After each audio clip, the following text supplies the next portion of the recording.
Hey everyone, welcome to episode 31 of the Bonehead podcast, where we talk all things Blood Bowl.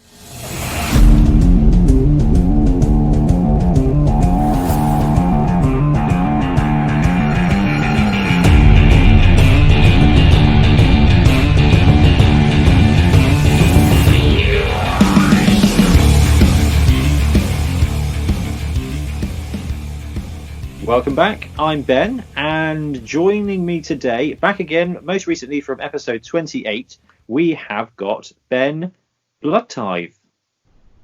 Hello, Ben. Or Bloodtithe Ben. How you doing, man? You alright today? Yeah, I'm really good. How are you? Not bad at all. Thank you so much for joining us on the show once again. Could you tell us what we're talking about on today's episode? Yep, we're going to be talking about the Bonehead Podcast Coach Championship, the Ogre Spike Review, and the usual games, hobby, and star players. Absolutely fantastic. Right, let's hit news.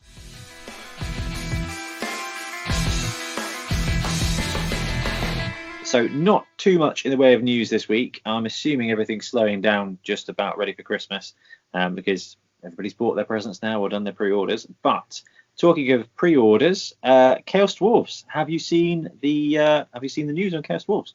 Yeah, I have. I think people predicted this. Yes, they did, including me. So I bet Craig that when we saw the Chaos Dwarf rumours, I bet Craig, one of the players from our local group, I said if it's the made to order, then he had to play Blood Bowl 7s with me, and if it was a brand new Chaos Dwarf team, I would play Magic the Gathering with him. And it is the made to order stuff. So enjoy your game with Evans. I know, right? I'm hoping to get that game with Craig at some point. Bless his heart. So yeah, we've got the old school Chaos Dwarf team out, which is quite an interesting choice, don't you reckon? Yeah. I wonder what the demand will be for this. I feel like everyone who wants it already has it. I don't know. I don't know. I think you're probably right. I mean, it's cool to see the team, and a while ago I would have been super, super excited for this. But, there's only, 4 teams left to go? And Chaos Dwarves is going to be one of them. Yeah. So either some people are going to pick this up because it's a classic, like it's what they started with, or they can't wait for the new team to come out. But I don't know, like, we've had some great teams out this year. Ogres have just landed, and I cannot tell you how excited for these guys I am. And I don't know, the Chaos Dwarves models, they're okay, but I'd wait for the next team to come out. Yeah, there's so many good third-party options. Yeah, maybe, and it's quite expensive, wasn't it? Was it? I couldn't remember the actual price. I don't know if we've got prices yet on the Warhammer Community website, because I think they go on pre-order on Saturday. The price is not cheap because they never are for these ones. They're a fair price for miniatures. They're not £80 for a Kickstarter, but they're not £80 Kickstarter good, because these sculpts are probably older than you are, man. Genuinely, that's probably true. I know. These must have come out in the mid to late 90s, and there's a lot of people playing Blood Bowl that were born this side of the Matrix. Yeah.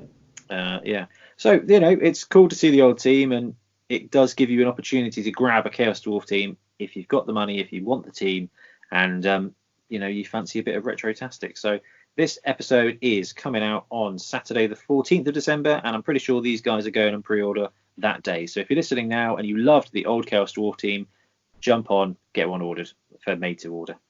Yeah. And the second bit we've got is the Massive Dragon Orcs and Goblins Fantasy Football Kickstarter. So this is on Kickstarter, and it's called Orcs and Goblins for Fantasy Football, and it's by Massive Dragon. Now these look really good. I was really holding off on the backing project. Like Christmas is, Christmas is an expensive month, and these are proper orcs, aren't they? Yeah, they really are. And goblins. So we've got 2 teams basically, the Marauders and the Vandals. The Marauders is an Orcs team, and the Vandals is a Goblins team. And stylistically, they are a little bit on the, I don't know, World of Warcraft cartoony side as opposed to the grimdark. Yeah, WoW was something I was really reminded of, and I don't know if it was like sort of the reddy browny skin on the orcs that did it. There's one guy who's just there, hands on hips, in the back with his little chin beard, and he looks very World of Warcraft. The model sculpts are fantastic. Yeah, they are, and I love the sort of pirate theme going through it. Looking forward to the pirates, and this is just the pirates that, team is coming out. That's great. So you've got two teams. You can pick one team for €65, obviously not including shipping. And for the goblins, that gives you goblins, special weapons, trolls. It gives you a lot of stuff. And for the orcs, you've got 3 line orcs, a thrower, 4 blitzers, 4 black orcs, a troll, and a couple of goblins. Yeah, it's a good deal. That's not bad. I mean, €65 for a full team, including big guys. All secret weapons. Well, yeah, exactly. If you did this the Games Workshop way, you'd need a box of goblins, a box of special weapons, and 2 trolls. So it would actually be more expensive going the Games Workshop route. And you wouldn't have such cool individual sculpts.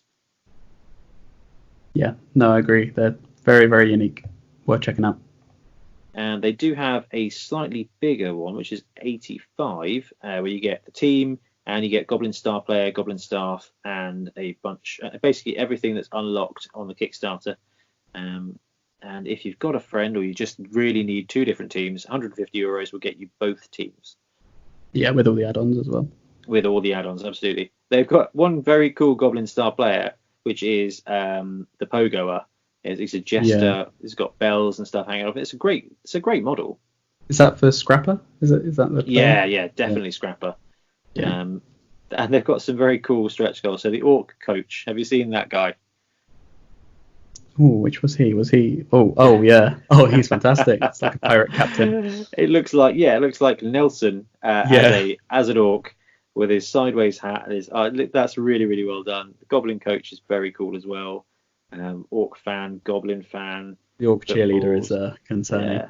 Yeah. The Orc doctor, that looks like a model that's right up your street. Oh yeah, that's a 40k pain boy if you ever wanted one. Exactly. He's got chainsaws. He's got some fun-looking scissors. So if they've got some great stuff, they're still going through their stretch goals, and they are absolutely smashing their targets. So they're at 14,000 against a target of 4,000, and they've got 6 days to go. So this will close Thursday, December the 19th. And so have a look if you fancy a very unique. It's a really well done alternative Orc or Goblin or both team for a pretty reasonable price. It looks like a really good one. Yeah, absolutely. Great quality sculpts as well. So can't see much else on the miniature front at the moment, but there is this one rumor. So I saw this on Twitter and I cannot remember. I'm really sorry if you're out there listening, who flagged this up. But we've got the Ogre Spike now. It's out when this podcast goes out. I got very lucky and got to do the unboxing video today, which should be out later on today. And there's 2 mentions in it of Snotling teams. So there's one little bit that says, Curiosity killed the Nobbler. And it's a bit of fluff. And it says, we remember Scragglebeak, Nobbler of Golden Guts. Fed up of ill treatment at the hands of his ogre masters, Scragglebeak followed rumours of the freedom and paradise said to exist in Snotling teams. Painting himself green in a poor attempt at camouflage, Scragglebeak's promising career was cut short after he downed a pint of fungus brew and picked a fight with a troll. So, well, first of all, awesome. But secondly, mentioned Snotling teams. But the mention that's in the rules, which I'm so excited about, is the bottles of Heady brew. Or Heady, I'm not sure. 0 to 3, so it's an inducement, and we'll touch on it properly later, although this has been out in the Ogre one.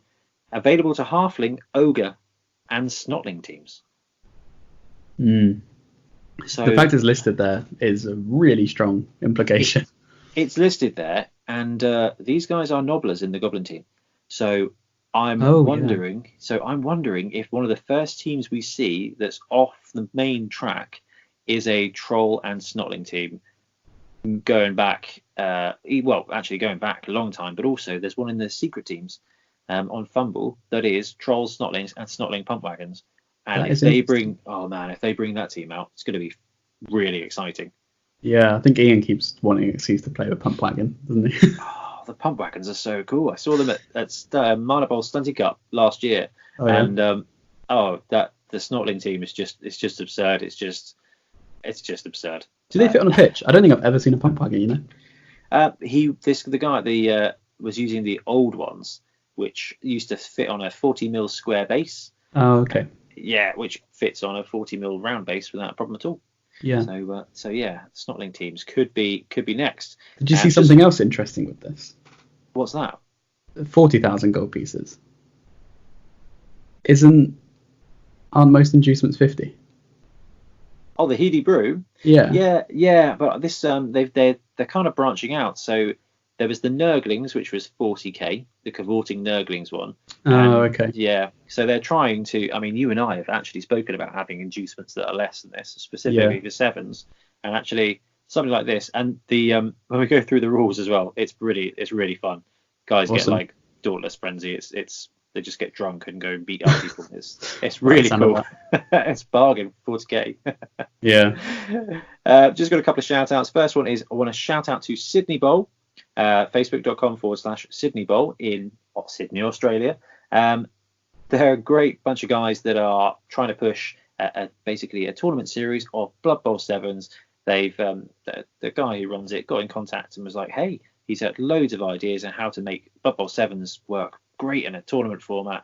I've learned a lot from talking to him, and it's been really great having a chat. So if you are in Australia, look up Sydney Bowl, because they are building a really great Blood Bowl 7s tournament series, and it's 100% worth checking out.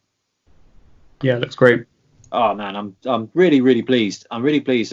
Loads of people are getting in contact at the moment saying, hey, watched your YouTube show, Sevens looks great. You know, have you thought about this? Have you thought about this? And friend of the podcast, Rob, one of the first things when we saw the rules for Giants, he was like, so how are we going to get Giants in Blood Bowl 7s? That's fantastic. Oh yeah, and of course you saw I saw that you were also interested in the Titan Bowl in Rotherham. Oh yeah, sign me up. Well, yeah, which is maybe not. I don't know if I can go. I think we'll try and run one down south somewhere. Yeah, it's not 4 hours away, but you know, I think it's something like 11 or 1200 team value, and then everyone gets a giant. Yeah, it's a great way of doing it. Oh man, it's so good, and that's why that's in our league rules now as well, which is really cool.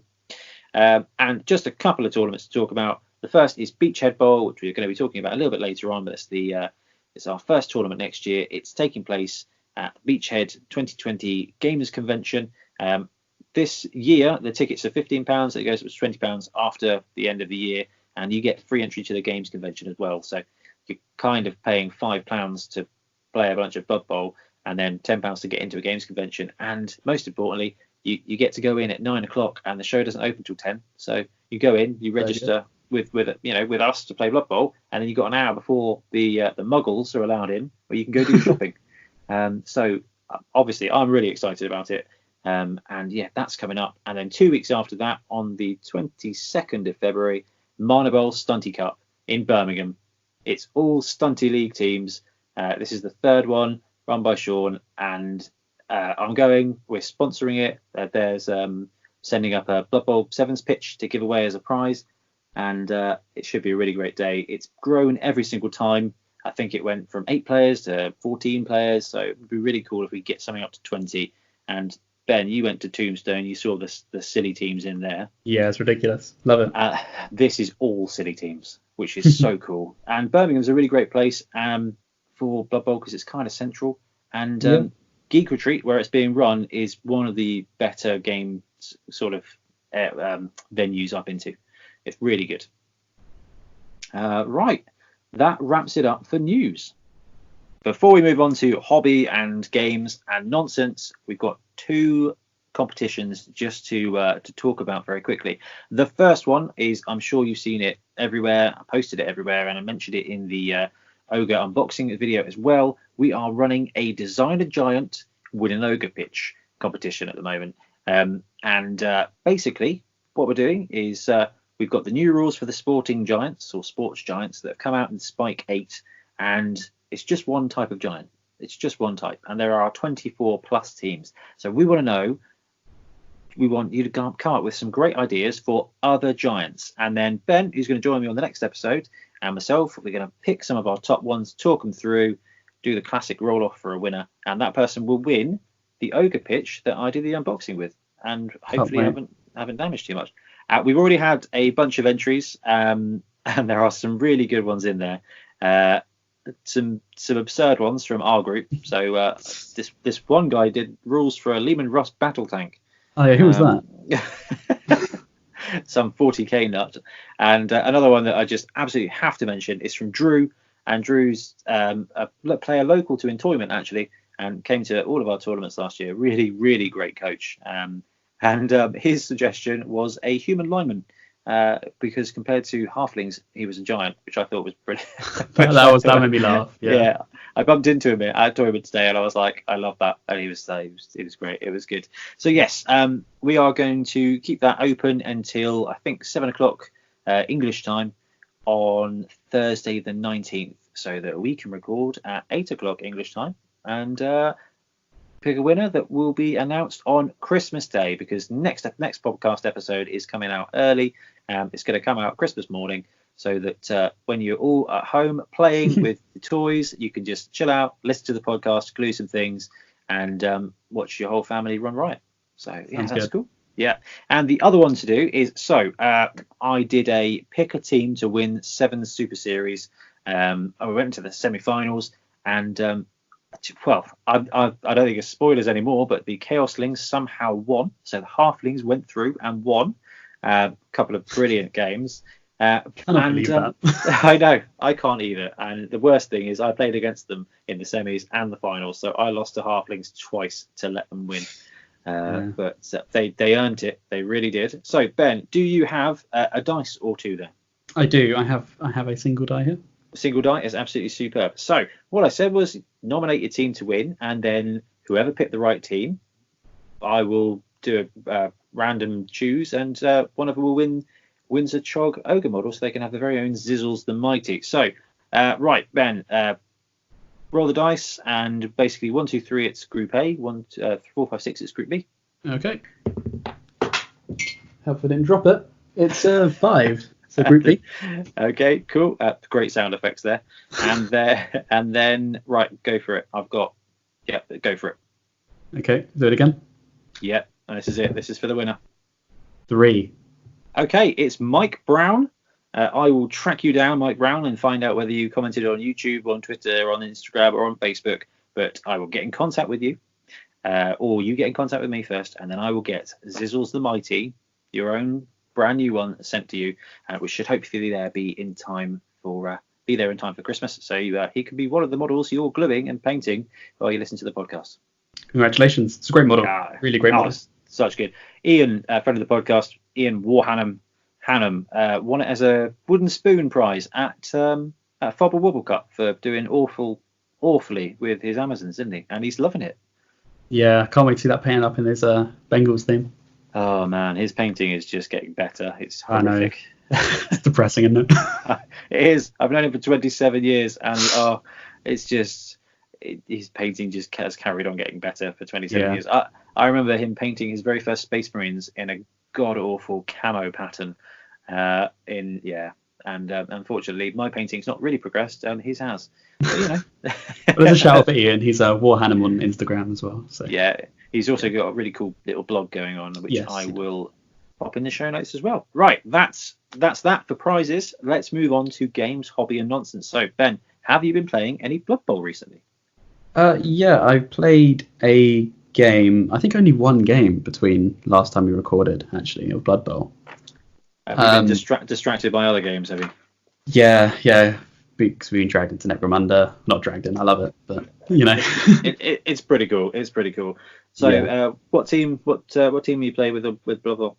I played my Silver Tower team, my Chaos Renegade. Yeah. This is your Chaos Renegade team, made almost entirely from models from Silver Tower? Almost entirely actually. There's the big guys, the Troll and the Ogre I got from elsewhere. But yeah, such a great team. Yeah, I played against new Ian, who I've also played against that Tombstone tournament. Oh yeah, yes, yeah. Ian and Ian, who took his little lad Josh. Hi Josh, to Tombstone, and I was thinking about those guys earlier because they were great fun. They're basically the Brick Father Grotty of our tournament circuit, which is brilliant because that just happens to be my favourite star player combo. He does throw him less, I've noticed. Yeah, thank goodness. Yes, no, please don't throw your children unless it's on the Blood Bowl pitch. Yeah. Cool. So how did the game go? It was a defeat, actually. He won. He was playing Dark Elves. You mean Dark Elves versus Chaos Pact in a new league, and the Chaos Pact didn't win? Yeah, believe it or not. Well, I was also are a bit of a slow brew, aren't they? Yeah, and my goblin was missing, which I really rely on. Because if I can't dodge with elves, I'm throwing teammate. That's the only two playstyles I know. So from playing against Richard's pact team, the goblin is the only player that counts. Yeah, best player on the pitch. Oh, absolutely. Well, so you lost that one. Any cool level ups or anything? Yeah, the elf did pretty much everything that I did in the game, and was rewarded with plus agility, which some people may take, some people may not, but I can't resist agility. Edge 5, I can dodge along the sideline. It's all good. You can do everything. Who wouldn't take Edge 5? Edge 5 is brilliant. Yeah. So I'm looking forward to playing with that. I mean, I know he's got the animosity, but still, just 2 pluses for days, you'll be fine. Yeah. It was really, really fun game, though. He's a great coach and had a laugh, which is all you want from Blood Bowl, really. Oh, absolutely. Yeah, we've got a great bunch of guys. As for games with me, what did I play? Oh, yeah, I got to run my Underworld team out against Nathan at a club this week, which was really cool. I've had the Underworld team built for ages and just undercoated brown and my Browntown Steamers, and it was his first league game with his really well done Lizardman team. They've got lovely bases. I know they're not quite painted yet, but he bought a load of resin bases to go with like an Aztec theme, and they suit so well. They are looking good. I had a glance when you were playing. Yeah, no, really, really, really cool. And I sort of gave him the choice. I was like, do you want to play this team, or this team? And he was like, oh, Underworld could be fun. And I was like, brilliant, gives me a chance. Game was ridiculous. It was 3-3 in the end. 3-3. That's a lot of touchdowns. It was. My goblins were just absolutely running riot. His Sauruses were also running riot. So I had very few players on the turn at the end of the pitch. But I did pull off a 1-turn touchdown, and his did so. Oh, it was cool. It was cool. So really like the Underworld. I had no idea what I was doing with them, and it was just great fun. It was good to get a game in. Actually, it was really good to get a game in, and I enjoyed that. So Nathan, if you're out there listening, thank you for the game. Slapped any mutations on those Underworld? No. I do have a level up from a goblin, and it is I rolled a 10, not a double, just a 10. So plus one move. So moving 7 goblin is tempting, but I'm not sure. Does help with the 1-turners. It will do, and it would. Yeah, I think 2 of my touchdowns were scored with 2 go for it's. So you never know. Yeah, it could be useful. So I don't know. I will keep running them in league every now and again. They're a good team because they're not a gimme. It's not you will automatically win against this team. The new teams have got an opportunity to score and get those SPPs in. So it's quite a useful team to have run in the league against new coaches. So I liked it. I thought it was good fun, and I can't wait to play with them again. Yeah. So hobby, have you been hobbying, Sam? Yeah, I've been hobbying quite a lot actually. It's I'm in a classic situation where you've got 4 games on at the go and you're trying to keep up with them all. But I've started haven't even finished the Silver Tower team or starting a new team, but I'm going to be running Khorne in Beachhead. Oh, are you really? Yeah, I'm Bloodtithe Ben. I've got to play a Khorne team at some point. Oh, you got a shiny new Khorne team though, didn't you? Yeah, so I couldn't resist the Black Friday sales. Went on Grebo, bought 2 teams, bought Khorne and Nurgle. They look really good. I was really impressed. I was a little bit hesitant at first, didn't know how metal would look, but if anyone's on the fence about Grebo metal, it's very, very good metal. I haven't seen metal this good before. It's when you've sprayed it, you can't tell it, like, it's not resin. I have to say, I'm just going to jump on this with my Fanath team, which is also metal. The cast is superb. Like again, like you say, once you're undercoated, you don't know it. Except it's got proper weight, which is amazing. Yeah, they do feel good. They feel premium. I had a go. Tried a couple of things. I wasn't too happy with the first one, but I've tried a tactic which I did on the Skull Altar for Age of Sigmar, which is undercoating gold and putting some Tamiya Candy Red or Clear Red, I think it's called. It's like an acrylic. It's kind of like a glaze. It's almost like Blood for the Blood God, but it's thinner. It's more translucent. It's very, very vibrant red. But I went over that with the gold, and it comes out very glossy. So I hit the entire miniature, which you should do with metal anyway, with about 3 coats of matte varnish, and it's dulled it, so it doesn't look massively glossy, but it still retains the sort of shine and shimmer of metal. So it's got a really nice metallic red, and I'm very happy with it. No, your test model looks brilliant. I'm very excited to see how the rest of that team turns out. I assume you're running the Thirster. Yes. Oh, yeah, you have to, especially that model. Right, exactly. I was going to say you're not gonna go for just I like that. That's cool. And will you be running a Fen Beast, or are you going pure Khorne? See, I am trying to tweak the list to fit one in. I need to source a model, but it's a good opportunity to use it, so I'm going to try. Yeah, cool. Has it got Bonehead or Wild Animal? It's Bonehead. It's okay, that's good, because I've had 2 Wild Animal on the team. That's a little bit risky. Yeah, Bonehead's not too bad. I can live with that. Let me just double check. It's either Bonehead or Really Stupid. I think it's Bonehead. It's just choosing which to blitz when you've got 2 wild animals. That's the. Well, the Fen Beast, where it's strength 6, can just go on the line and then allow you to just chuck other guys in place to cause some hurt. Come on, Google, you can do it. While you look, I'll carry on. I've got I've made a little start on my Hangover Bowl team, which is a little tournament running within the club. I've created a team, the Salty Knobs, which is Orcs and Nurgle, which is the mix. We'll be talking about this later. But yeah, I've been making a start on that using a sort of a rusty copper scheme that I've been using for Warcry. So I'm looking forward to painting them up like that. So I saw your test model for that as well. That was a great job. Yes. So I've the Warcry chap. Yeah, him. Yeah, that's cool. I look forward to seeing that team as well. Yeah. So Fen Beast, 150,000, movement 3, strength 6, edge 1, armor 9, loner, foul appearance, mighty blow, really stupid, and regenerate. That's cool. That's really good. I can live with that. Strength 6 is massive. Strength 6 is great, and you just chuck him on the line, and as long as he's got a minder, then you should be just fine. Yeah, I think I'll bring him along. 2 big guys, Khorne team. Very nice. Yeah, fantastic. As for hobby for me, so I've got the Fanath team, which I went with the frogs. I didn't go and get all the models because there will be some I'll be able to get at a reduced cost when the dwarves come next year. But for now, I picked up 4 blitzers, 2 catchers, a dude who is basically the thrower, and a bunch of linesmen. So I can run them as pro elves, dark elves, Amazons, and Slam. That's so good.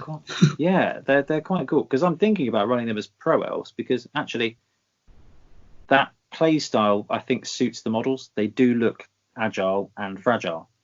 Yeah. I think it suits them. I'm not quite ready to run Slan because although I love the idea of the Slan challenge, I just, with the amount of new players in our league, they're quite a complicated team to come against. Yeah. I think just destroying new people with elves is better for their learning.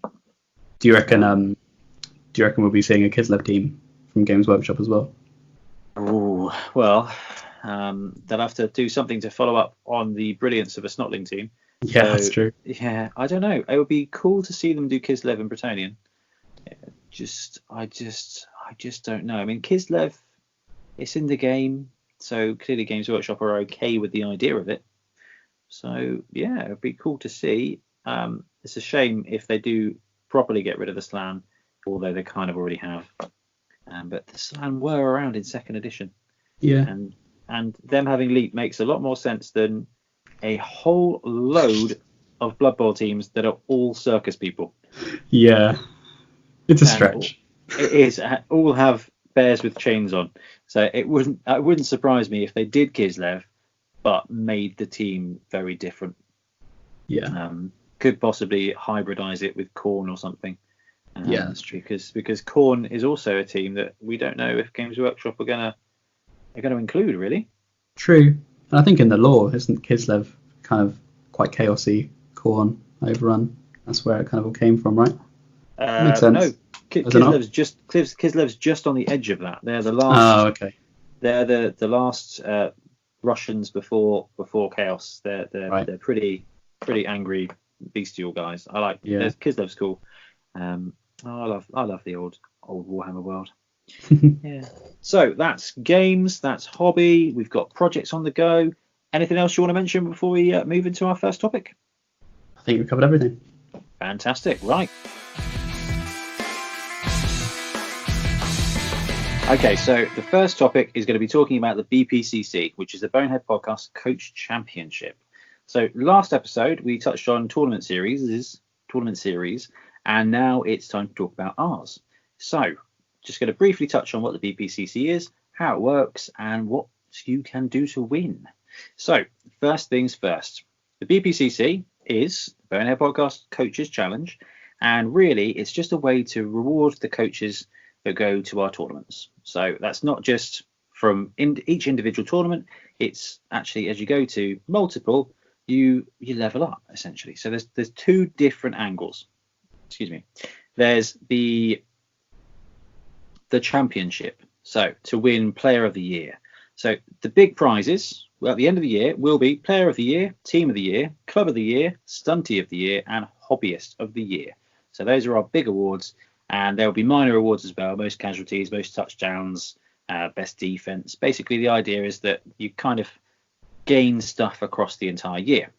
That is for the championship. There's also what we're calling the series pro points, and you earn these SPPs, and then when you get to certain levels, you level up exactly in line with the players in the game, basically. So you start 0 SPPs. As you gain them, you go up, and then when you get to 6 SPPs, you become an experienced coach, and you will get some BPCC tokens. Then when you get to 16 SPPs, you go to become a veteran coach. You get BPCC tokens to show that you're a veteran coach, which I'm going to get 3D printed basically. And at that point, when you hit 16 SPPs, you will get a journeyman invitation to the next event. So along with winning trophies and prizes and accolades, you yourself as a coach accrue these SPPs, and at certain events you can win journeyman invitations, which is basically a ticket, an invite to say, hey, you did great in this tournament, or look, you've earned 16 SPPs, we'd love for you here's a ticket to Tombstone tournament, come along, like on us, it's free, get yourself involved. The idea is to encourage coaches to come to more events and actually to reward those who play really well, because Blood Bowl is a great game, it's a great community, great hobby, but actually the winning aspect of it is something that we reward, and it allows that a little bit of a grind. So there are two elements of it, which I said, which is basically you go along to tournaments, you win championship points, and the championship points go towards your end of year score, and the person with the most points wins player of the year, etc. But your SPPs, which you also earn at the same time, you keep them forever, or for at least as long as the BPCC runs. So you can go along to a couple of tournaments and then you win some points, and actually next year you go along to a couple more, and you never know, you might hit that second level and get an invite to another tournament, or you can do really well at an individual tournament, and on the basis of those individual results get special prizes and bonuses. So I've rambled on about that. What do the scores go towards? So BPCC championship points will be used to determine the player of the year, team of the year, and club of the year awards, and various other prizes such as stunty player of the year. SPPs will also be earned by coaches to gain ranks in line with the Blood Bowl player levels. To unlock rewards, a coach's SPPs will never go away and will add up season after season, unlocking more and more rewards. What do the points, and how do you get the points? So the championship points line up with the tournament points of the event. So at the moment, we've got our 4 Bonehead podcast events. So Beachhead, Bonehead Bowl, Sewer Bowl, and Tombstone. But I'm looking to include a couple of other events in that as well. And it's looking like this: 30 points for a win, or 20 points for a win if it's a short format, such as Blood Bowl 7s. A draw, 10 points, and then you get bonus points for touchdowns, casualties, and no touchdowns allowed, which is exactly the tournament format we've used for our last 3 tournaments, and also it's basically the same thing that I use at Touchdowns Tuesday. Tuesday touchdowns are Blood Bowl 7's night. There are some bonuses. So championship points bonuses. So finishing in the top 8th of a tournament will get you 10 extra points. And that's 1 award per 8 coaches rounded up for the day of the event. So if you're in a 16-man event, the top 2 coaches will get an extra 10 points towards their championship score. Fan favourite, you get plus 10 points. This and best team, they both have to be voted on by the competitors. And again, that's 1 award per 8 coaches. So you go to a tournament, and if you come first for fan favourite, or it's a bigger tournament, you come 1, 2, 3. If you're in the top 8 of fan favourite votes, you win some extra points. And best team as well, which I've developed this after chatting with Ian a couple of episodes ago. Episodes, literally last episode. Best team. So this now works in exactly the same way. So there is a trophy for best team. There is a trophy for fan favourite, but you will earn points if you come second, third, fourth, depending on how big the tournament is. Because actually, a lot of people. It's nice to include that. Just like it's really nice to sort of put the effort in for a hobby and get rewarded for that. Well, we've seen this at all of our tournaments. Some of the players have put in some brilliant effort, and it kind of it kills me a little bit to have just one trophy to give away. And even if you don't win the trophy, if you come second or third, in the best team votes, you still get some bonus points for your SPPs and for your championship, and you get like this little thing to say, actually, I was in the best teams as well, which was quite cool. Yeah, really like it.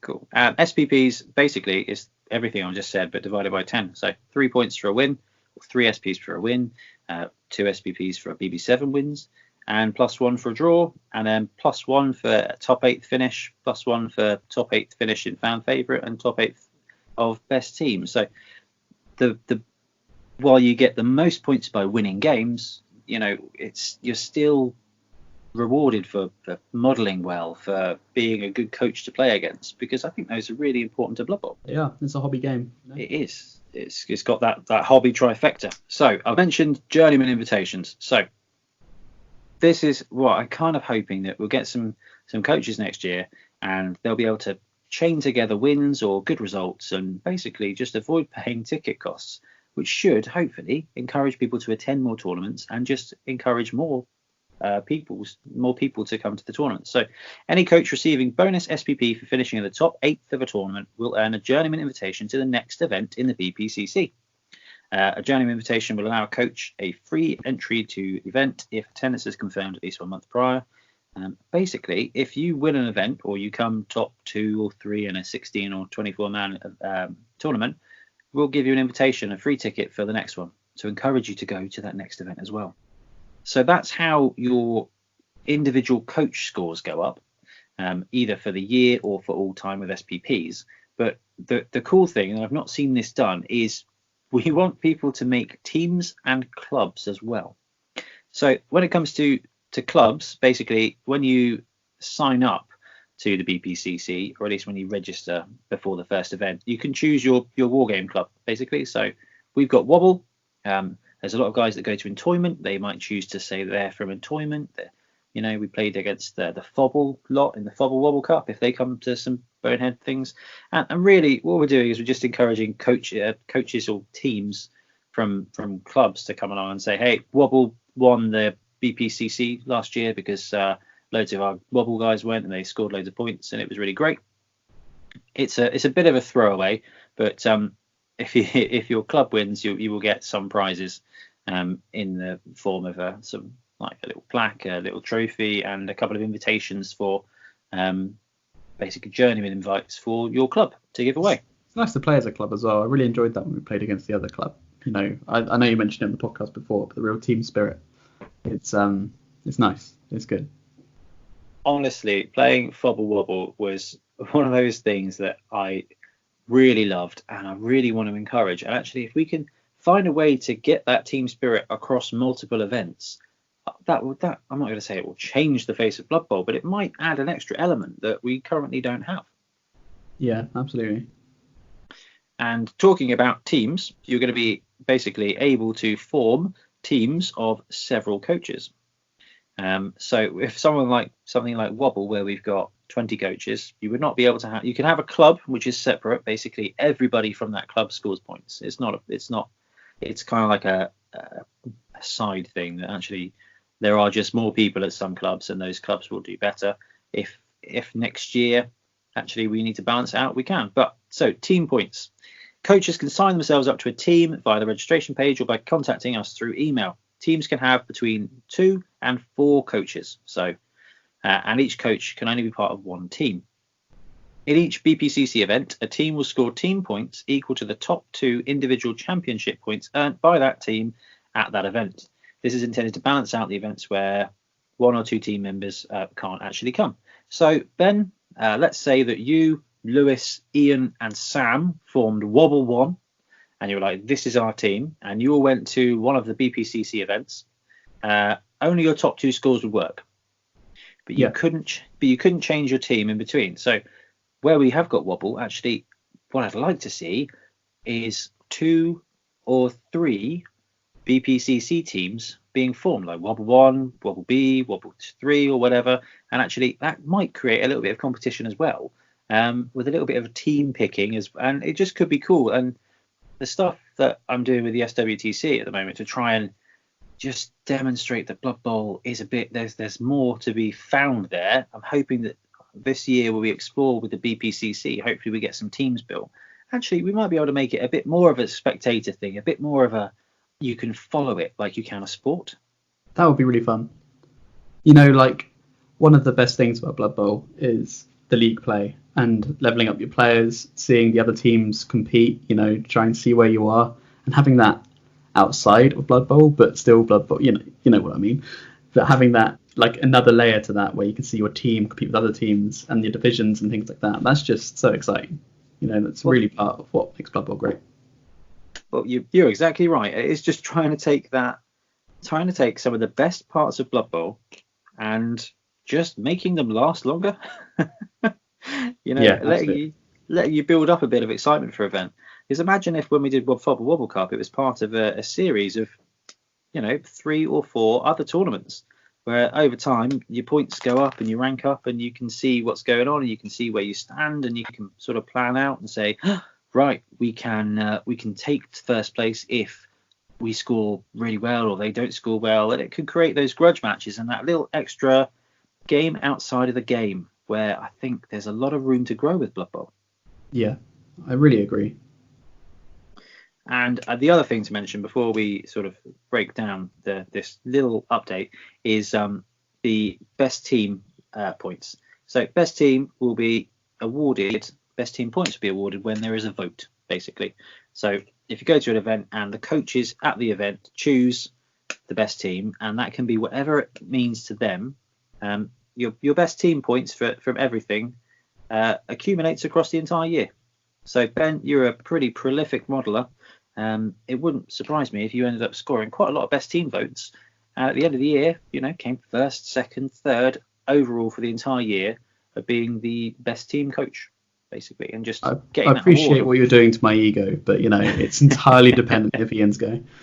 Well, you know, yeah. He can definitely pull out some really great teams. But think about some of the guys we've seen do some brilliant things. So Drew, like I mentioned earlier, Joe Solo. Nick, who brought the Giant and everything, the Chaos Halflings. We've seen some great stuff, and Absolutely. Maybe they didn't quite get all the votes, but it was really close, and they earned the extra points. And it would just be great to say, you know, at the end of the year, like, I scored 27 best team votes, and that put me second. And I didn't win the trophy, but at least I got a little thing that says you came second in the best team overall all the year. That's just so cool. Yeah, no, that is great. It's one of the aspects I'm looking forward to most, I think. Yeah, and that's that was what Ian suggested based on, I think, some of the stuff the AOS guys do, and the whole thing is there just to tie it in. Yeah. So BPC roundup. We've got 4 events, and at these events, you score points. You can form teams. Your teams can score points. We'll keep updates on leaderboards. I'd like to do players and team interviews just to try and add a bit of sports magic to it. But the 4 events so far, we've got Beachhead on the 8th of February at the BIC. Mentioned it earlier in the episode. Going to be doing an SWTC show about it soon, talking about the teams and the builds and what you can do at that event. I'm really excited for that one. And I'm hoping to get a little mini YouTube series on the go soon called "Are You Beachhead Ready?" which is just going to be be talking to some of the coaches that are going to Beachhead, what teams they're taking, and just add a little bit of interest to the cool builds. We've got Bonehead Bowl coming up in May, which is our mixed teams, which is always great fun. Yeah. We've got Sewer Bowl, which is a sevens tournament in August, and we've got Tombstone, which will be horror themed secret team nonsense in October. In addition to that, there might be a couple of other events that come up that we can include in the BPCC. The idea just to get more coaches to play more Blood Bowl, because everybody knows more Blood Bowl is more better. Absolutely. Just even if it's, you can squeeze in a little one day or somewhere, you just get some points. It'd be great. And that's it. You score some points. You get to anti SPPs. So you only need 2 wins at a tournament to get to that second level where you get your BPCC tokens. You can just use as tokens in your game, and actually, you know what, you earned them. You earned them. Yeah, so if you are in the area, if you're not, and you want to come down, like as someone who was previously, before, I've only been playing Blood Bowl a couple of years, but not even that. Like I was hesitant at tournaments first, I didn't know what to expect, but honestly, it's such a blast. If you're on the fence and you're in the area, just come along. It's a small investment for a great day of fun, and everyone's brilliant. Everyone's great. It's just playing games, and it's not hyper competitive. Everyone's just there to have a good time. Yeah, it's not hyper competitive, and undoubtedly there's some people doing some really great things. And the worst, not the worst, but the most dangerous aspect of tournaments is that if you do something silly with your team build, with the models, with that you're going to be in exactly the right place to be appreciated, and that just encourages absolute nonsense that I found. Yeah, definitely. which is really, really, really cool. So just a quick one for Beachhead Bowl. It is Saturday the 8th of February, and it will be a 9 o'clock registration, and the first match is at 10:30. So you get to mooch around the convention before that even happens, and we've got an hour for lunch as well. So you can mooch around the convention, do that whole, do I want this, do I not want this? And then at lunchtime, you can go and buy it, and we'll still wrap up by 6:30 for awards. That's the plan for that day. Brilliant. What a good location as well. Oh, at the BIC, it's going to be fantastic. Mate. There's going to be lots of different tournaments going on. It should be a really great day. And a couple of cool things about this event is you can, like we mentioned earlier, you can take a Fen Beast because it's set in Albion, which is an old Warhammer setting, and you can hire a Fen Beast for 150. 3619, loader, foul appearance, mighty blow, really stupid, regenerate. So I'm expecting to see a bunch of those at the event. Yeah, it's a good tree man. It's just like a leveled up tree man. And team construction, we are looking at 1100 build, and then you can spend a certain amount depending on your tier on upgrades. So tier 1 gets 100,000, tier 2 gets 150, and tier 3 gets 200. And you can buy skills, or you can buy stat upgrades, but players receiving a stat increase cannot receive any additional upgrades. So you can take that strength 4 Wood Elf War Dancer. You can't give him strip ball, so it's not quite that bad. That's if you need to. Well, that's it. And then but that is half your build. Yeah. I think the cool one for this will be tier 3. You get 200 grand to spend on your Goblin, Halfling, or Ogre team, and I'm literally sitting here right now building my ogres, and I'm thinking 1100 and then an extra 200k on stat ups could be ridiculous fun. The Noblars don't count. Well, they will in the tournament because you're buying them. Yeah. I mean, that's the big thing that's going on everywhere at the moment is with the new upgrade, which we'll talk about in the next segment, how it will affect tournament play, but I really don't think it will. Yeah, but it's different. We'll see where they lie in this tournament. Well, yeah, absolutely.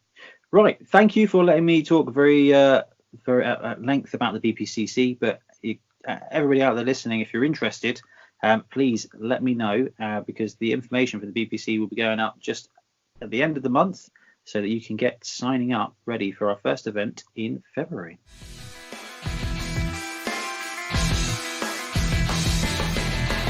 So for our second topic, we are going to be carrying on ogres. So we've got our hands on the Ogre Spike a few days early, and we're going to talk through what's inside. So It's Saturday today when this episode comes out. You should already have seen the YouTube video posted, just doing a quick unboxing of the Ogres and the pitch and everything. And I've got to say, I'm so excited about this release. I was already, because Ogres are great fun, but these models are awesome. They've got so much character. And I talk about this in the unboxing, but if you've got someone that's just like, yeah, I like a bit of Blood Bowl, I like a bit of painting, just convince them to pick up the Ogre box. There's so much character in it. There's quite a lot of customization. It's just, I'm literally in love with this box. I'm so happy. And I'm so happy I've got two, so I can run an all Noblar team. So I had to gush very, very quickly. But obviously, there's a lot of stuff that is different to what we did last episode when we did Bonehead Basics. So we are going to go through the primary changes and just talk through the rules and some of the fantastic new rules as well. And we will sort of muse around how it's going to affect the actual team. So the first thing to talk about is the new positional. Yeah, I think shout out to Sabil, because I think he got this on the nose in his prediction in the last episode. He did. He's got some. I think he's got some inside knowledge there. Yeah.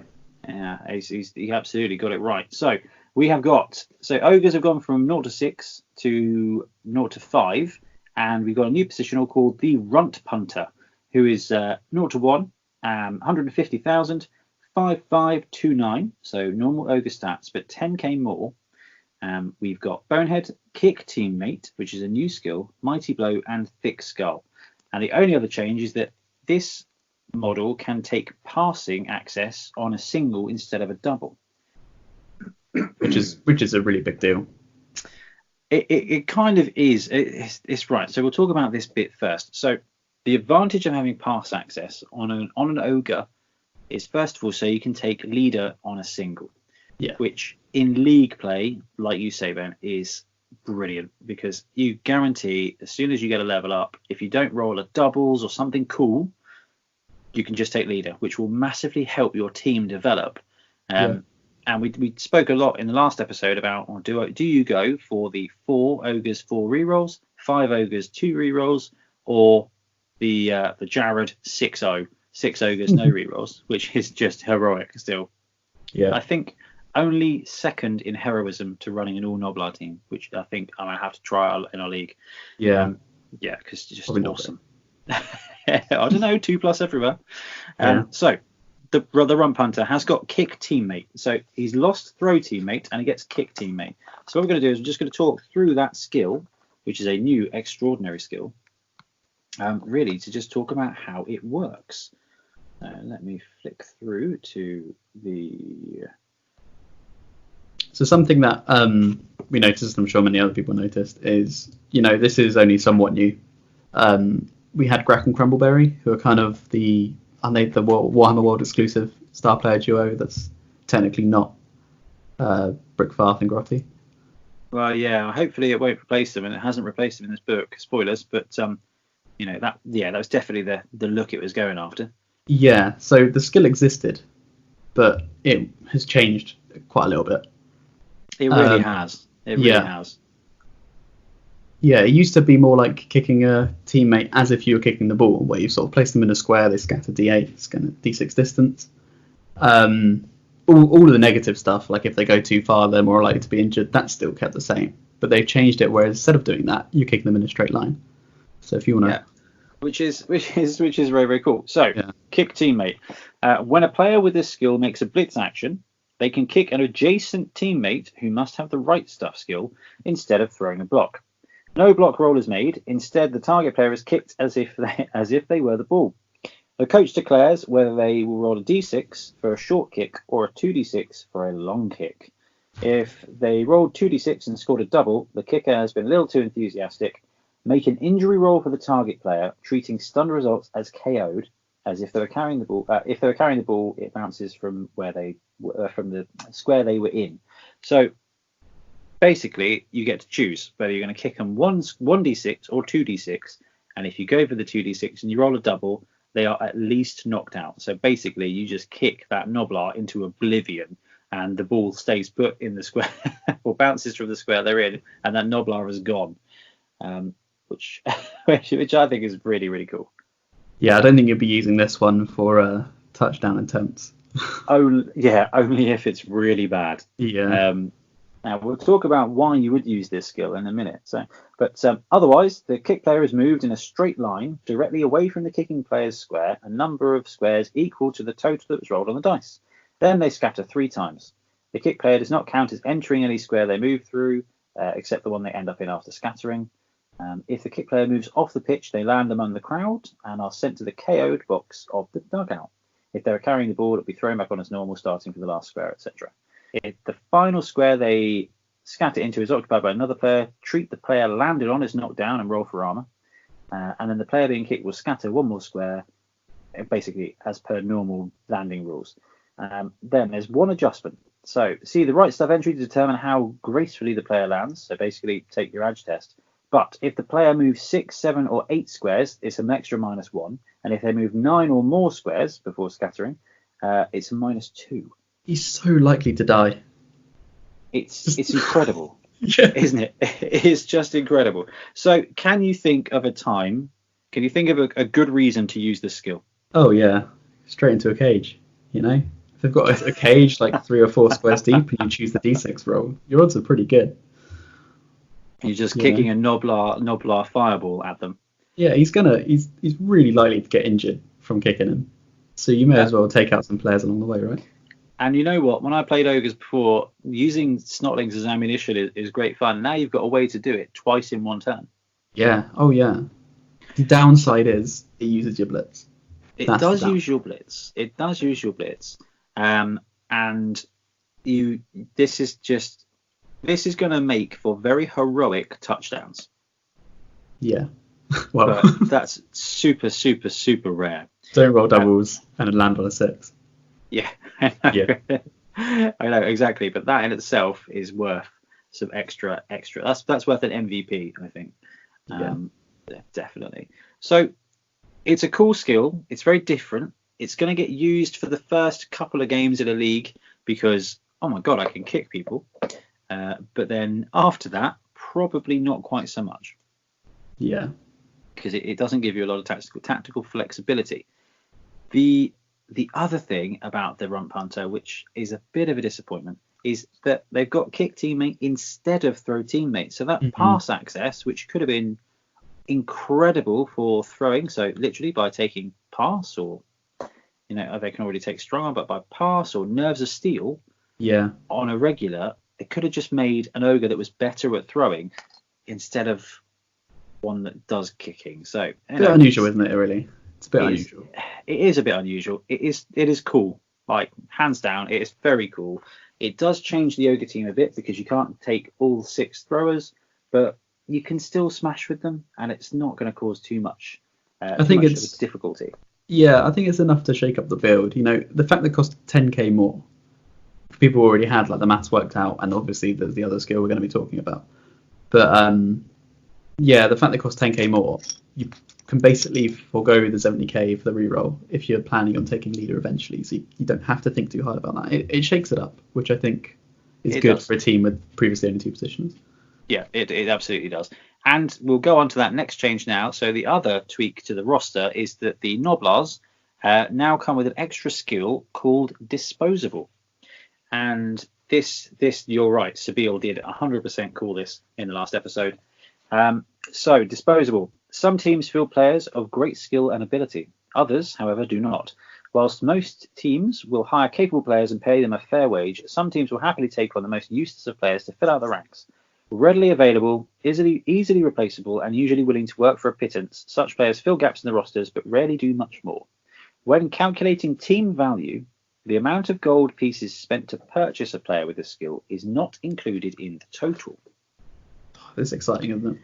It's very, very, very cool. So basically what that means is in a league, you reduce your TV by 20 for every Noblar on the list.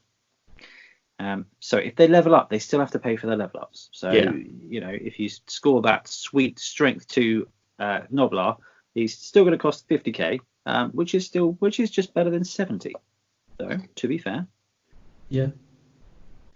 The confusing thing, which I know you mentioned earlier, is how this is going to work in tournaments. Yeah. And we're seeing loads of posts on the Blood Bowl community about this because people are asking that very question. Like, does this mean that we get extra gold in tournaments now? Because as far as league goes, basically, if you start off with a 5 ogre, 8 snotling team, you will basically get you basically are 840 as a TV starting, which means you should get extra inducements, which is really cool and makes the ogre team more exciting, because you get to use the extra stuff. So goblins have the reduced bribes and their special weapons. Halflings have the master chef, which they can take at a reduced amount. Now the ogres essentially get extra inducements to take because the noblars just aren't people. Yeah, it's flexible. I really like it. It's very unique. Yeah, it's real cool. And the best thing to pair it up with is one of the new inducements, which we will move on to real quickly now. And that inducement is called Riotous Rookies. Oh, you're excited about this. I am so excited about this. It's so cool. So 0-1 Riotous Rookies available to ogre teams. Ahead of the game, the head coach ventures outside the stadium armed with handfuls of small change and dried beans, which they fling to the adoring crowd, telling them that they have been hired and this game is their big break in Blood Bowl. Regardless of how many players are available for this game, and in addition to any journeyman the team games for free to make up for any lack of players, your team gains an additional 2d3 plus 1 journeyman for this game. These fresh-faced young hopefuls may take the number of players in a team's roster temporarily above 16. They are normal journeyman players in every other respect, and unless hired in the post-game sequence, they disappear. So, we're talking about that five ogre build where you've got 8 snotlings, so you get 160k to spend on inducements. You take Riotous Rookies, okay? You've got 8 plus 5, you've got 13 players. Now you get an extra 2d3 plus 1.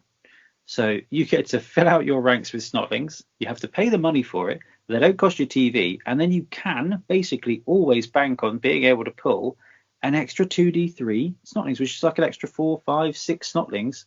Yeah. Sorry, noblars every game. Yeah, getting 3 is, kind of sucks because you're technically more expensive. But the moment you get 7.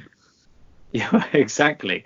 I absolutely love this inducement, and because from playing ogres, what happens is as you level up your ogre team, you essentially fill out the slots of noblars with ogres. So you get up to 5, 6 ogres, and then actually you end up with only X noblars, and noblars are fragile as you can be. So you end up running out of players real quick, and you end up with 6 ogres on the pitch and 2 noblars. Actually, if you've got another 5 in reserve, you can always run 11 players, which means you can always protect your ogres and just get in the way with snotlings, and you've always got that option. And I think that's probably going to be the most potent change for the ogre team, is this Riotous Rookies thing, which is just basically going to keep your bench there forever. Absolutely. And journeyman snotlings are basically just regular snotlings. You barely need to reroll anything on them. It's only, what did we say? It was like the landing and the ball pickup. Landing, ball pickup, and that occasional 3-die up blitz, which you just have to make. It's got to be done. Yeah, exactly. And I don't know, it just gives you more ammunition to throw snotlings at other players and to kick noblars at other players. See, I'm being very careful not to call them snotlings now because there is 100% a snotling team coming. It just depends on whether they'll have the same stats or different stats. Yeah. Cool. So that is the Riotous Rookies thing. And the other thing on that is, and this is where my craziness comes in, is you take that all Noblar team and then you get Riotous Rookies on top of it and a whole bunch of other inducements, like a Slave Giant, which we'll talk about in a minute. Yeah. And this team just quickly becomes the 26th team in Blood Bowl. It just becomes a different team that you have not played against before, and all right, it's probably tier 3.5, but or maybe tier 4 in a tier 3 system. But it will just be really great fun to play. You mentioned the the Noblar team. Well, I think the other inducement could help with that. Most definitely. So the next inducement is bottles of Heady Brew, which we've seen from the Halfling spike, and this is the one that's available to Halfling, Ogre, and Snotling teams. So get building those trolls, guys, because the Snotling team is coming in several years' time, but still it's coming. So these bottles of magic juice, they are 40,000 gold pieces each. Halflings enjoy a fine ale every bit as much as they enjoy fine food. Many halfling ales are particularly potent and prone to making the more diminutive players uncharacteristically fighty and troublesome. It's not uncommon for stunty Blood Bowl players to be dosed with a bottle before kickoff by a wily coach. The effect it can have on them is pretty extreme. And this is the fun bit. At the start of a drive, after setting up, but before the kickoff, the coach of the team with this inducement may randomly select D3 players with the stunty skill on the pitch. For the remainder of that drive, those players gain the Dauntless, Frenzy, and really stupid skills. That's ridiculous. Dauntless, Dauntless, Frenzy, Snotlings is just awesome. All right, okay.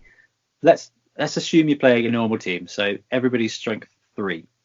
What do you need to do to get that up? Is it just a 3+? I think it is just a 3+, isn't it? Yeah. That's what you need. Is it a 3+ or a 4+? Do you have I to think roll? You just need to match it, don't you? Do you? Does it roll and add to your strength? Yeah, I can't remember because we talked about Dauntless multiple block the other week, and I think I've confused myself. So, right, Dauntless, If the total is equal or lower than the opponent's strength, the player must block using his normal strength. So, okay, it's going to be a 4+ to get a 1-die block, but that's still for a 20k person. That's pretty good. Is so fun. Could be 3 20k players. D3 players get it. Well, that's it. And you know what? You are going to definitely have all that money to buy the Heady Brew. You get some cool star players. You can definitely get at least one wizard. You can probably induce Horatio Schottenheim as well. And you're just absolutely going crazy with inducements. Maybe get some special play cards. And really just explore the stuff in Blood Bowl you don't normally get a chance to play with. For example, drunk, rowdy Noblars. Yeah, and even if it goes on an Ogre, because it's random D3, it could go on an Ogre. Ogre with Frenzy is still pretty good. Dauntless doesn't really do much, but no, Frenzy? It's only players, so select D3 players with the stunty skill. Oh, I missed that part. Yeah. That would be amazing otherwise. Yeah. That would be super amazing. And on Wizards, we've got the Fire Belly. So those of you who used to play Warhammer in the 6th, 7th edition will remember this weird ogre blowing flames out of his mouth. I think he's still an AOS, actually. It's a great model, to be fair. And they now get him as a wizard in Blood Bowl. So, while many races find it appropriate to place their wizards and priests in hide-bound colleges and rely on eccentric old coots to teach them, ogres take a more flexible approach. For a fire belly, this means trial by fire that involves eating fiery spices, fiery beetles, and finally eating the fiery lava of the Firemouth volcano. Delicious. An ogre's imagination is clearly not so hot. Those few that survive become wandering barbecue chefs, and many find ready employment at Blood Bowl Stadium. Such individuals can easily be convinced to stand on the sidelines, spitting hot fire across the pitch and woe betide anyone that gets in their way. So, really cool. So, yeah, for all intents and purposes, the Fire Belly is a wizard. It takes up your wizard spot. You can't run Horatio and wizard because Horatio counts as a wizard. Oh, that's sad. Okay. Yeah, that is sad. Oh, well. Oh, it does give a little disclaimer there, doesn't it? It does, yeah. It's the right thing to do. Yeah. So it's got 2 spells. The first is Fireball, which is regular Fireball, but cast either at the start of any of your turns before any player performs an action or immediately after your turn has ended, even if it ended with a turnover. Choose a target square anywhere on the pitch. Roll a d6 to hit each standing player from either team that is either in that square or next to it. Basically, if 4+, you knock them down and mighty blow them to the ground. Usual things apply. So, all right, 150k, and you've got a auto landing fireball that can 4+ everything. So you were just talking about kicking snotlings at a cage. If that doesn't work, a firebelly throwing a fireball might. Yeah, it's pretty reliable. Like, I think this is pretty similar to how it works in Blood Bowl 2, isn't it? If listeners play that. This is the classic fireball. Yeah. So yeah, you've got the dwarf cage. You can fireball at the beginning of the turn. You're going to take down statistically half of the players there, and then you know what? Okay, you've got Bonehead, but on a 2+, blitzing with a strength 5, whatever is pretty great. You know, reveal that ball carrier, get in there with a strength 5, chuck some runts around the edge to distract the players, and you get a 2-die block on their ball carrier. Magic. Yeah. Talking of magic, we have Column of Fire, which is the second spell. So, cast this spell immediately after your turn is ended, even if it ended with the turnover. Choose any square that is adjacent to one of the sidelines to be the Column of Fire's starting point. The Column of Fire moves in a straight line from its starting point directly towards the opposite sideline.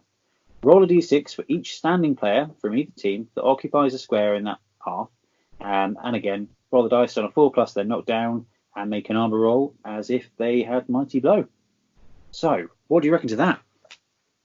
You know what my first thought of this is, you know, when it's turn 16 and you're a stunty team, you know, and everyone lines up on the end to your throw teammate to block you from getting in.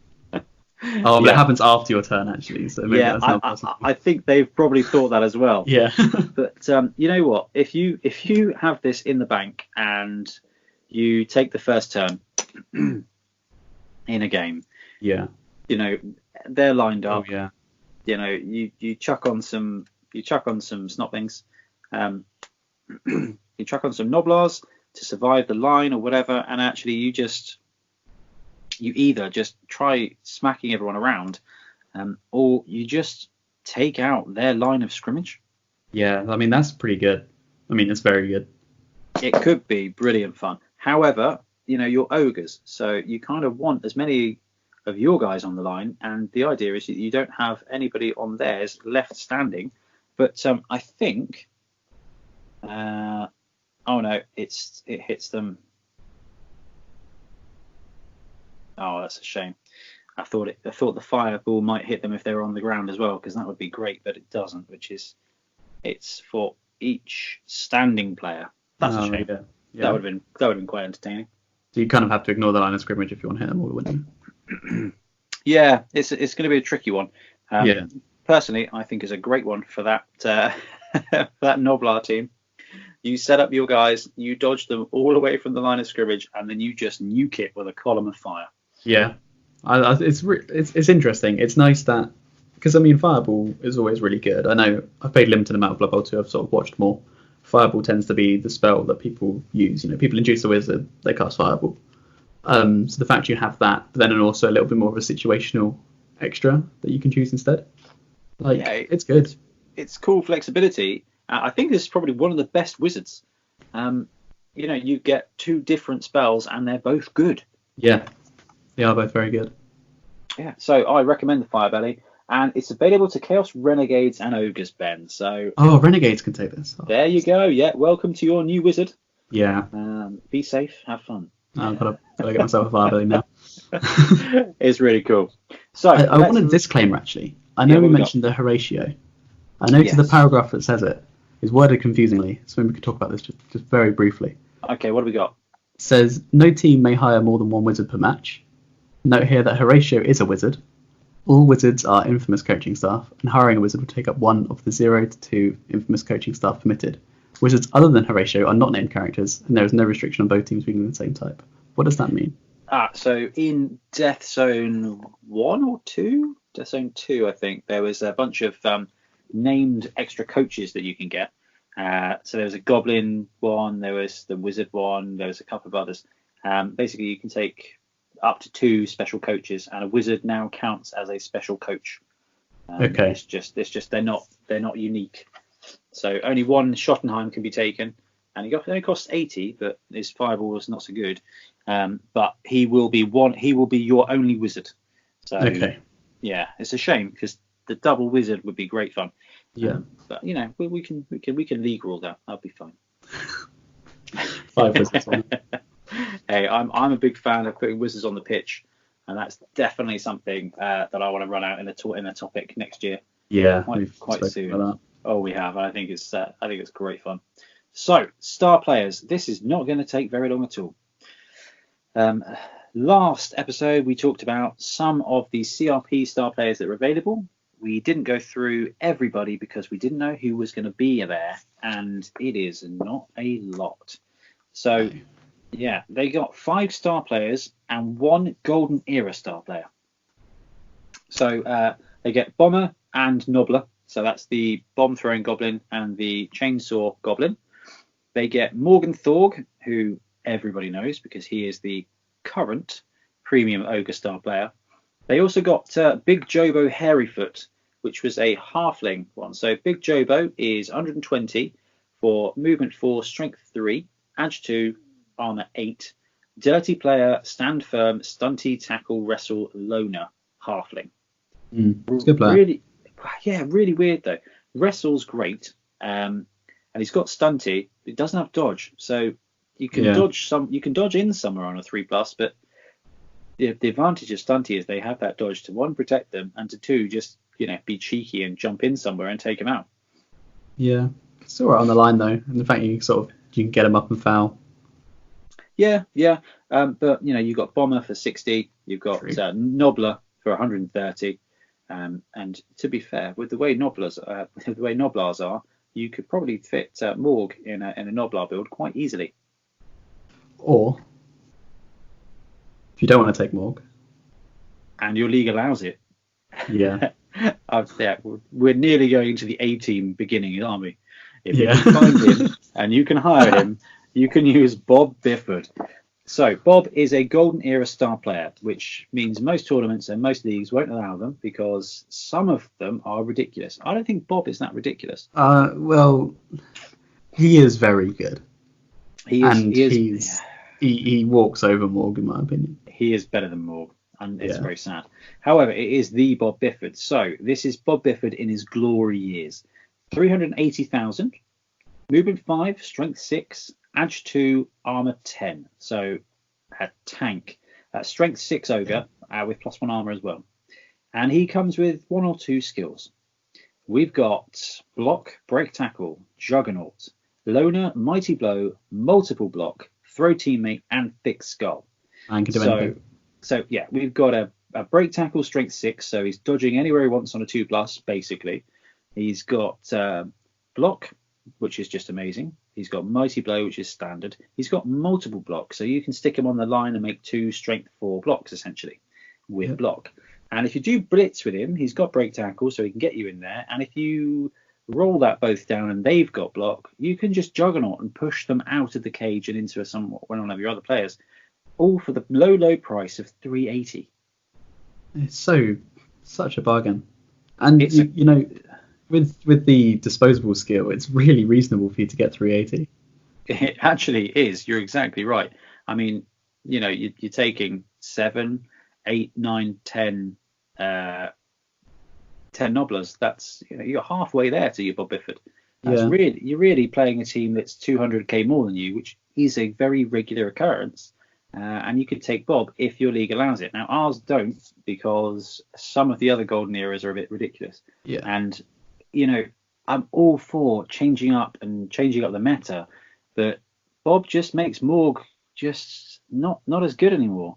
It's 50k extra for you're getting plus move, plus edge, losing a lot of skills. Yeah, you're losing a lot of skills. Yeah, plus move and plus edge is quite good. But it's not really necessary for what his job is, which is to smash a player. Yeah, Morg is a bruiser. But Morg versus Bob, I think Bob would probably win out. Yeah, definitely. It's quite cool. And you know what? Bob Bifford is iconic in Blood Bowl lore. Yeah. So it's really cool to see some stats for him. And from the design of the art, especially the build Bob on one of the pages, which I thought was quite cool, the model would be really cool. Yeah. So I'm hoping to see. Well, I've seen a lot of models with him in his like trench coat with his microphone. And but him as a player could Yeah. be really, really cool. So that does wrap it up for star players for them. And I think I mentioned this before. I'm really expecting to see the next few teams come out and then a star player compendium with star players from multiple teams. And I think that's the route they're going to go. Yeah. What with some models do you think? Yeah, well, I hope so, because having 5-star players is just not great. No. Yeah, But the feedback has been mixed. yeah, I mean, we saw this with the lizards, and we expected it for the ogres. I'm gutted that Brickfarth and Grotty have gone, but Yeah, fortunately, it's such a good discussion on them last time. Seems like it's all. no. I mean, we knew they were going because they're just too much fun. But the good thing is that most leagues and most tournaments are still going to be running the CRP stars basically until 2016 is complete, and there's an appropriate number because you just they're not broken, and you're just robbing people of different build choices. So I think it's great that we still got the CRP stuff to go back on. Yeah. But if you do need another star player, you can take a slave giant. Yes, you can, and you should. Oh, you should definitely. So we've talked about it a couple of times on the podcast, the idea of using giant players with multiple squared bases, and Games Workshop delivered to a little bit of mixed feedback on the forums and things, where people are like, this is like the old school rules, which nostalgia is great. However, a lot of them have said the old school rules weren't that great, but you can now induce a slave giant who works exactly the same way as a star player. And a slave giant has the following profile. So, slave giant, 400,000 gold pieces, so cheaper than Morg. Yeah, it's funny, isn't it? Yeah, cheaper than Morg. Movement 6, strength 7, edge 2, armor 10. Skills, always hungry, bonehead, juggernaut, loner, mighty blow, multiple block, sporting giant, stand firm, throw teammate, and any team can take them. Brilliant. It's the best bit. It's just so cool. I mean, it's a great bunch of skills. Strength 7, multiple block, mighty blow. They've got juggernaut, so if they do blitz, you're pushing them out of the way. They've got stand firm. They've got throw teammate, and it's only bonehead. Yeah, and then movement 6. That's actually quite far. But the downside is that they take up 4 squares. So these guys need to go on big round bases, so 60 or 70 mil bases. So slave giants are bigger than ogres, minotaurs, trolls, or any of the other big guys that regularly take to the Blood Bowl pitch. Any player with a sporting giant extraordinary skill is subject to the following rules. So base size and tackle zones. Unlike other players, a sporting giant occupies not 1 but 4 squares on the pitch. Such players will always occupy 4 squares when they're standing up, when they're prone, and when they are stunned. Additionally, the direction in which a sporting giant faces is as important. Due to their immense size, such players do not exert tackle zones on every square adjacent. Basically, these guys only have tackle zones to the front and side. So the 4 squares to the rear of the model's facing is a tackle zone free area. The idea being that actually the model's so big it can't see all the way around it because everyone's so small, which is okay. It keeps the amount of tackle zones down. It does mean that they take up two squares on the front line. So if you put them on the line of scrimmage, they're taking up. They've got a big presence. Yeah, the rear tackle zone thing I think could be fairly confusing. I'm not sure. I think people get used to it quickly. I think we'll figure it out. Finally, should any of the 4 squares occupied by a sporting giant's base be targeted by an in-game effect, such as a spell cast by a wizard, the player is considered to have been hit by the effect, just as any other player would be. So, unsurprisingly, it's easier to hit them with a fireball or anything that scatters, which means if you're kicking players at a giant, it's easier to hit them, which is quite cool. So movement. When a sporting giant moves, it does so just like any other player, and it can move in any direction or combination of directions, including diagonally, as long as they do not enter a square occupied by another standing player. So the reason it says that is, unlike other players, a sporting giant is large enough to simply step over downed players, A sporting giant may move over prone or stun players as if it had sufficient movement to do so. It just moves over them, but it can't end its movement on top of any other model. Yeah, we're moving 6, so it'll be fairly unlikely. I think it'd be too hard. Note that due to the large size of sporting giants' bases, they may find it impossible to move through small gaps. If at any point during its move, a sporting giant finds one or more of the 4 squares its base occupies obstructed by a standing player, it cannot move into that square. So it's going to be difficult to move around with these guys. Yeah, that's the thing. I think when they need to move, like over players they can't bash, they can do so. But when they're next to a player, I think you're just going to smack them. So doing an elf column defense against giant could be quite tricky. Although multiple block, you move that giant up. They can't blitz with multiple block, but actually you know with the column you can smack the front of 2 columns at the same time. Yeah, that could be great fun. So pushbacks, just like any other player, a sporting giant must be pushed back into empty squares. If this is not possible, then the sporting giant is pushed into one or more occupied space, and then it just gets a pushback like normal. And if any part of the sporting giant space is pushed off the pitch, that player goes into the crowd. So it's just as tough as anything else to surf. Yeah. The cool thing is you get to re-roll for a teammate if you fumble it, because these guys are massive. Ooh, I did not see that part. Yeah, so Bonehead and then re-rolling a fumble through a teammate makes them really effective. That is very good. And they don't suffer -2 to interceptions because they are tall.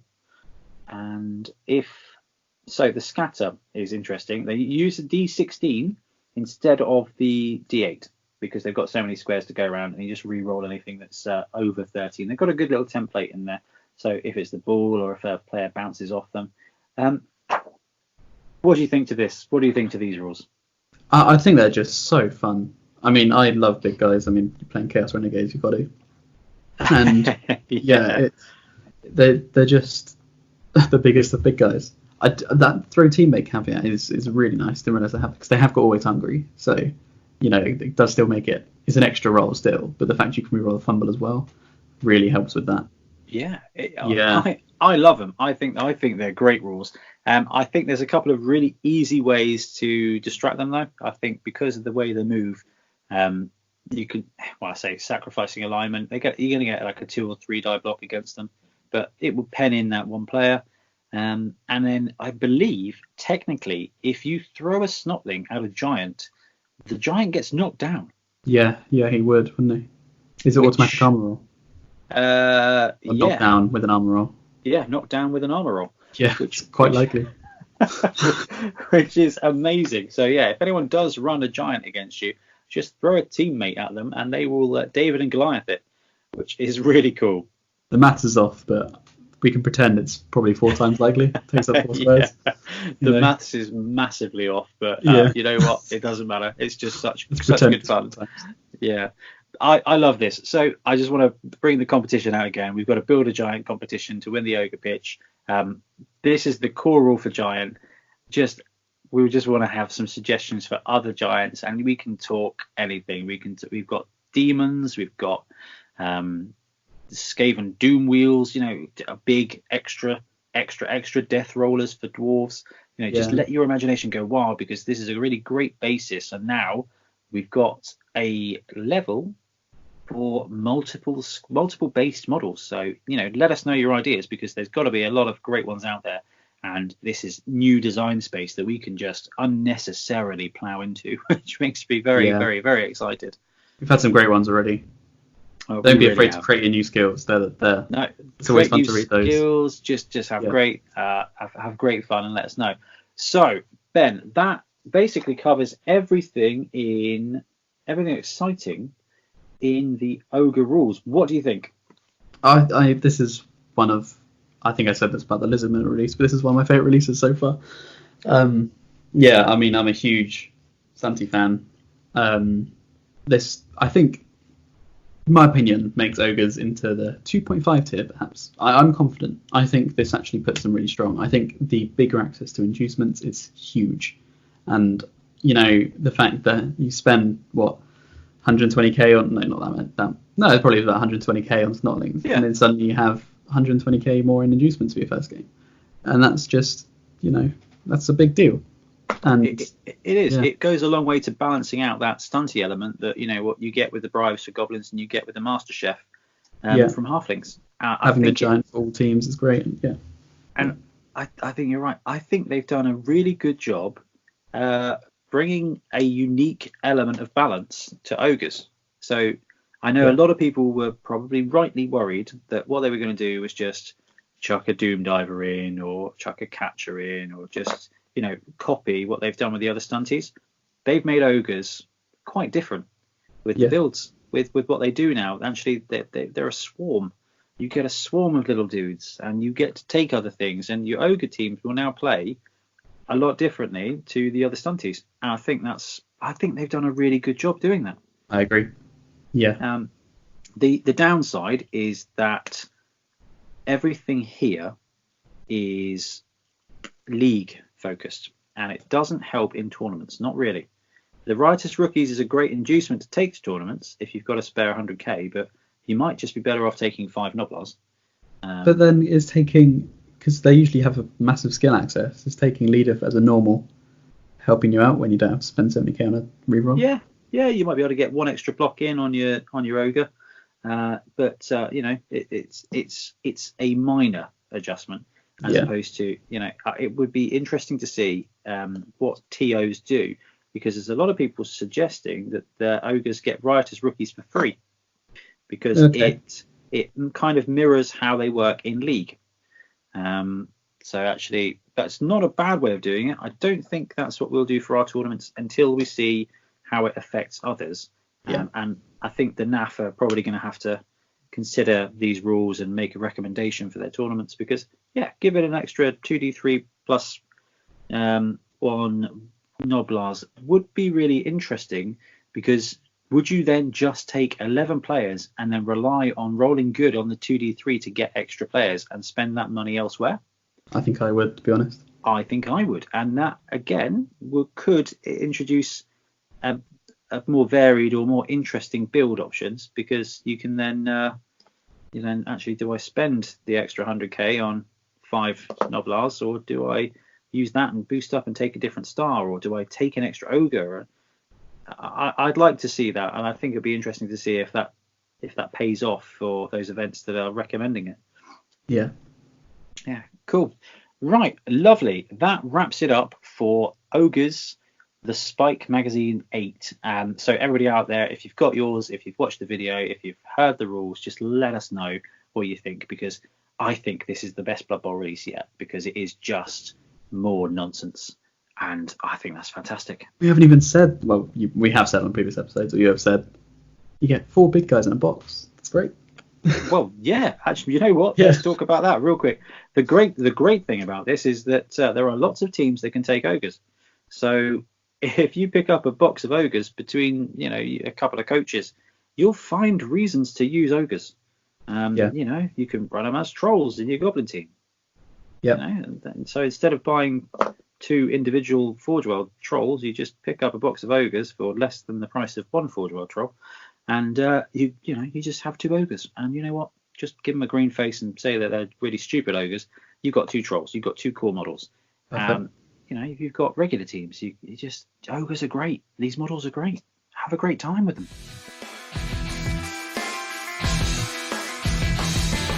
Okay, it's time for the star player. Now, we've talked about Bob, we've talked about Morg, we've talked about the slave giant, who is technically kind of a star player, even though they're all the same and unnamed. But, there was one star player that we missed out when we were talking through the team roster and the star players that were available, and that is Scrappa Sorehead.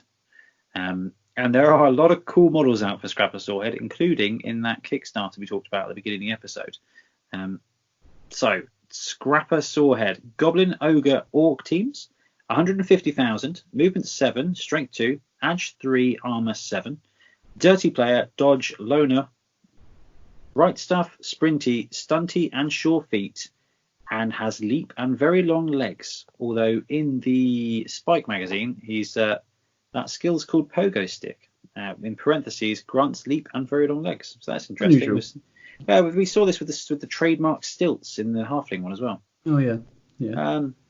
I think there's a bit of mixed feedback about them doing that and creating skills that really other skills that already exist. But I don't think it's that bad because the skills are there, you know what they are, and it kind of helps explain them. Yeah, that is true. That is true. So I think I'm on board with this. So right, so Edge 3, leap, very long legs. So he's leaping on a 3+, and he's got dodge and stunty. Yeah. So he can dodge around, he can leap around, you can still throw him, and he's got movement 7. Yeah. So while about movement 7 goblin. Well, that's it. You know, movement 7 can be absolutely huge. And 150k is a bit of a bargain for this. Yeah, no, that is really good. I'm a big fan of him. I think, you know, I played a goblin team before. Not actually tried the Pogoer. But I've heard they're pretty good in these teams. They're good for like we said when they line up on the end of a throw teammate and you can hop over the line. Don't have to worry too much about dodging. Well, that's it. You just get a great chance to do it. Now he's got loner, so leap on a loner star player is real tough. Yeah. It gives you a great extra angle at play. So for the Ogre team, you know, as agile as the Noblars are, they are only movement 5. They're only movement 5, and your Ogres are only movement 5. So your team is pretty slow. It's probably on average just slightly faster than dwarves. Yeah. But having a movement 7 dodge stunty leaper with sprint as well and sure feet. So, you know, it's movement 7, but realistically it's movement 10. Yeah. Movement 10 with stunty and dodge. Scrappa could make a huge difference to that Ogre team. And actually, if you're running in a tournament, you know, or in a league, I think in a league you're going to see Scrappa taken so often because he's basically free now. Yeah, like we said, disposable. That's it. You know, you got 7 Noblars, that's 140k. You've got 10k more, and you've got Scrappa. Yeah, it's definitely worth it. It is definitely worth it. I've played against him a few times, especially on the Blood Bowl game. The AI loves him, and really easy to counter because he is still only a goblin. And yeah, he's got dodge, but he's still only a goblin. So if you come against a team that's running Scrappa, take him out at the earliest opportunity. He's a stunty, so a 7's going to knock him out, and a 9's going to take him out for the entire game. Because having that movement 10 player is going to help him score, and it's going to be a huge boon. So yeah, I think. Would you want to score? That's the trouble with scoring with star players, isn't it? All right, well that's it. So in a tournament, yes. Yeah. In a league, you're exactly right. He will rob you of your SPPs, but unless you're scoring with your Ogres, it doesn't matter. True. You know, if a Noblar scores a touchdown and then survives to score another touchdown and gets a level up, all right, you're going to be emotionally like invested in this Noblar, but it's not going to be optimal. So if you're going to get the win, get more money to help you get that extra reroll or that extra Ogre, that's better than leveling up a Snotling. Yeah, very true. Yeah, very true. So so recommended Scrappa Sorehead for Ogres, especially now he's basically free in leagues. Okie dokie. So that wraps up everything for this episode. Ben, thank you so much for joining me and for talking, you know, a couple of hours of Blood Bowl nonsense. Pleasure as always. No, it's always great to have you on, and I believe we're going to have you back for the next episode. Yep, fingers crossed. That's cool. And on that episode, we're going to talk through some of our top giant competition entries, which will be great fun. Because we've already got some great ones. And we're also going to talk about Hangover Bowl. Can't wait. So just a cheeky little spoiler. Hangover Bowl is an event that Ben, Bloodtithe, Mr. Bloodtithe himself, has organised for our local club. And it's 13, 14 coaches? 12, I think. It was 12. I thought we had. I thought we had. Oh, no, it was 13 because we had 13. We had to chuck the halflings in. Yes. Basically, Ben's idea was, in lieu of doing presents, we were going to do Secret Santa, and ordered a bunch of boxes of Blood Bowl teams and randomly you got 2 sprues to make a 7s team out of 2 different teams, and it's just created this great little mini climber hobby challenge. And then the 14th of January, we're going to have a mini 7s evening. So yeah, we're basically just fast forwarding to mixed team 7s, but with a random element, and just so excited for this. So really excited to talk through all the teams. So good job organising that, Ben. Heck of a job. And looking forward to talking about that next episode. Yep. Finally, just want to say thank you to everybody out there who's watching and listening our YouTube, our podcasts and videos. Thank you for supporting the show. Thank you to Entoyment for letting us have access to the goodies early, so we can do a bit of review and talk through the Blood Bowl. And thank you to everybody for playing and being part of one of the best communities out there. Next episode will be coming out on Christmas Day. So until then, have a good December, and we will catch you next time.